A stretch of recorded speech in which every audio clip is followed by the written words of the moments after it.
नमस्कार बच्चों, कैसे हो आप सभी। मैं Parneria Sandhya LP Savani riverside English medium school Dabholi branch से हिंदी की शिक्षिका आप सबका फिर से एक बार स्वागत करती हूँ। Standard 8 subject Hindi. आपके पाठ्य पुस्तक में चौथी काव्य है उठो धरा के अमर सपूतों। यह एक समूह गीत है और इसके कवि है द्वारिका प्रसाद माहेश्वरी।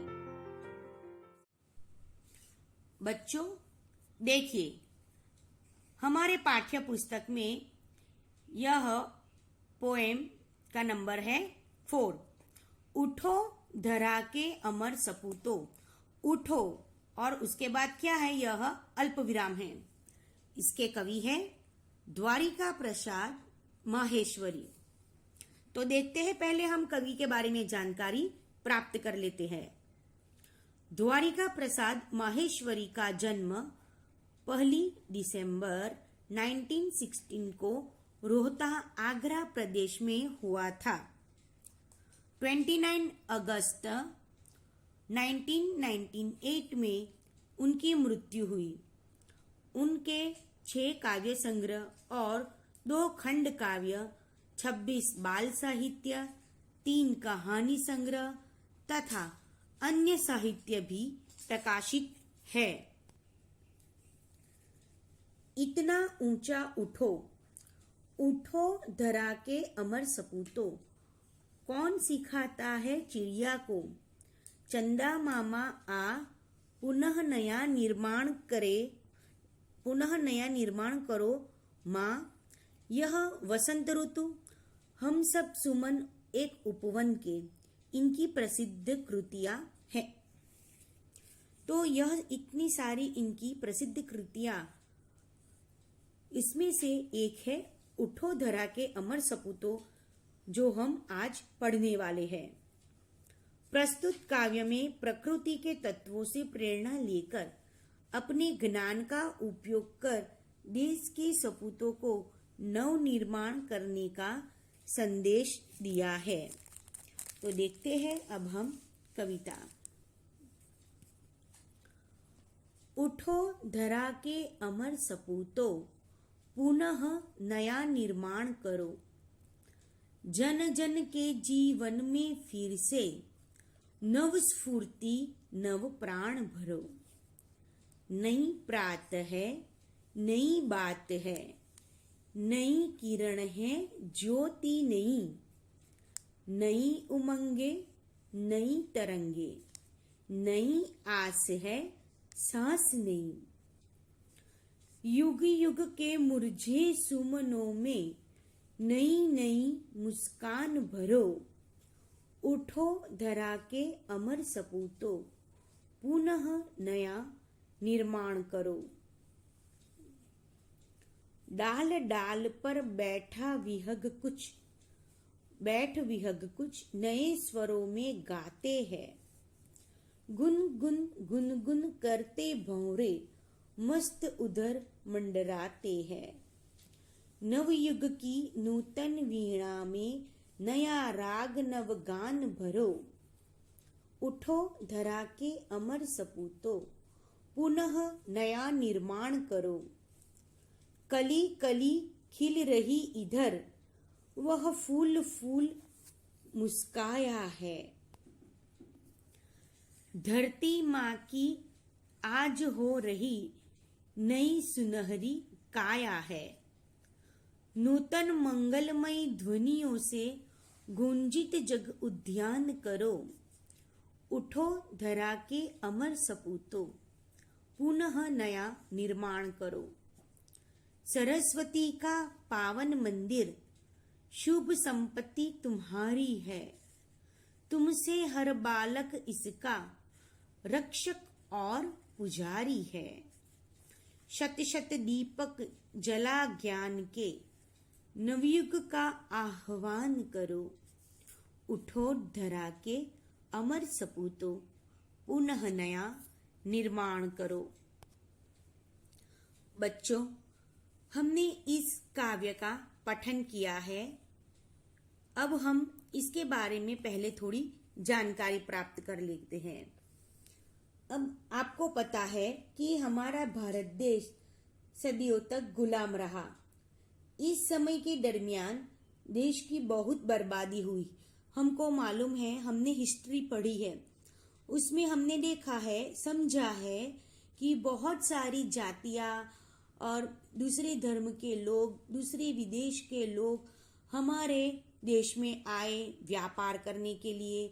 बाद में हमारे देश को गुलाम बनाया और सदियों तक यह सिलसिला चालू रहा। और अंत में तो हमने यह भी पढ़ा है कि अंग्रेजों ने बहुत सालों तक हमारे देश में राज किया है। तो हमारा देश तो गुलाम ही था और बहुत बर्बादी हुई थी। लेकिन 15 अगस्त 1947 को हमने अंग्रेजों से आज़ादी प्राप्त की, यानी कि हम गुलामी से मुक्त हो गए। सदियों के बाद हमको आज़ादी का सवेरा देखने को मिला। बहुत सदियों के बाद हम आज़ाद हुए, हमारे देश में स्वतंत्रता आई और उस स्वतंत्रता का हमने सवेरा देखा। यह कविता उसी समय की रचना है। हमने देखा कि हमारे जो कवि है द्वारिका प्रसाद द्विवेदी, तो उनका समय देखिए, है ना, जो उनका जीवन है वो परतंत्रता यानी कि गुलामी में भी वो जीवित थे और वह आजाद हिंद में भी वह जीवित थे, यानी कि उन्होंने दोनों समय को देखा है। इसलिए कवि ने यह कविता की रचना उसी समय की थी जब हमें आजादी प्राप्त हुई है। इसमें कवि ने देश के सपूतों को, यानी कि जो देश के जवान है, नौजवान है, उसको यह संदेश दिया है कि नव निर्माण करने के लिए हमारी धरा यानी कि हमारा देश हमें कह रहा है कि अब हम स्वतंत्र है, तो हमें देश की रचना अच्छे से करनी है। हमारे देश को हमें हमारे तरीके से उसको बनाना है। इसलिए सब नौजवानों को दिलों में प्राण भरते हुए उन्होंने यह कविता लिखी है। तो चलिए बच्चों, अब हम इस कविता को समझते हैं। उठो धरा के अमर सपूतों, पुनः नया निर्माण करो। उठो, पहला ही शब्द है उठो। आपको पता है कि स्वामी विवेकानंद जी ने भी कहा है, उठो, जागो और अपने लक्ष्य सिद्धि तक कार्यरत रहो। यह हमको भी कहा है कि उठो, धरा यानी कि हमारी पृथ्वी, जो धरती माँ है, वह हमारे देश की धरती माँ हमें कह रही है कि हमें मेरे अमर सपूतों पुनः नया निर्माण करो। हमको हमारी धरा, हमारी धरती, हमारे देश की मिट्टी हमें कह रही है कि अमर सपूत यानी कि जो अच्छे बालक है उसको कह रही है कि अब यह गुलामी का अंधेरा बीत चुका है, अब कुछ नया निर्माण करो, अब कुछ अच्छा करने का हमारे पास अवकाश है, तो हम कुछ नया बना सकते हैं, देश को अच्छी रचना दे सकते हैं। जन जन के जीवन में फिर से नव स्फूर्ति नव प्राण भरो। अब हमारे देश में ये आजादी का नया सवेरा आया है, तो अब तुम अज्ञान आलस्य की नींद से जागो। जो जन जन के जीवन में फिर से नव स्फूर्ति लाइए। अब आलस करने का समय नहीं है। अब जन जन के जीवन में, के एक प्रत्येक व्यक्ति के जीवन में अब फिर से नई स्फूर्ति लानी है, नए प्राणों का संचार करना है। अब आलस नहीं चलेगी और अज्ञान भी हमें नहीं रहना है। हमें ज्ञान प्राप्त करना है और कार्यरत रहना है। इसी तरह से हमें नए प्राण भरने हैं। नई प्रात है, नई बात है, नई किरण है, ज्योति नई, नई उमंगे, नई तरंगे, नई आस है, सांस नई। तो क्या कहते हैं कवि कि चलो अब नए काम में लग जाइए, तो तुम देशवासियों के जीवन में फिर से नए जीवन में फिर से क्या लाना है? उत्साह लाना है, स्फूर्ति लानी है, उनमें नए प्राणों का संचार करना है, क्योंकि अब नई प्रात है। प्रात यानी कि सवेरा, सवेरा, नई सुबह है। अब बात भी नई है। क्यों? क्योंकि जो गुलाम वाली जिंदगी थी अब वो बीत चुकी है। अब यह नई सुबह है हमारे पास और नई बात है, नई चर्चाएं हो रही है। फिर क्या है? नई किरण है, ज्योति नई, कि हमारे विचारों में भी अब नई किरणें आनी चाहिए और ज्योति भी नई होनी चाहिए। हमारा जीवन फिर से हमें नए प्रकाश से प्रकाशित करना है। हमारे जीवन में नई उमंगें होनी चाहिए, नई तरंगे होनी चाहिए, यानी कि हमें नए प्रकाश का अनुभव करना है और लोगों के मन में नई उमंगें और नए हौसले भी होने चाहिए, नई लहरें भी होनी चाहिए। तरंग यानी कि लहरें जो पानी में होती है ना, वह नई आस है, सांस नई, कि अब सबके मन में नई आशाएं है कि हमारा देश कैसा होगा। ठीक है, तो नई आस है और सांस।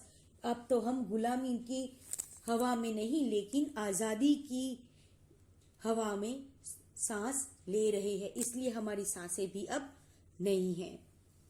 बच्चों, यह कविता आपको यहाँ तक समझ में आ ही गई होगी, आपको यह कविता अच्छी भी लगी होगी। तो हम अगले सप्ताह आगे बढ़ेंगे। हम यहीं पे आज स्टॉप होते हैं, तो फिर हम अगले सप्ताह फिर मिलेंगे। तब तक के लिए जय हिंद।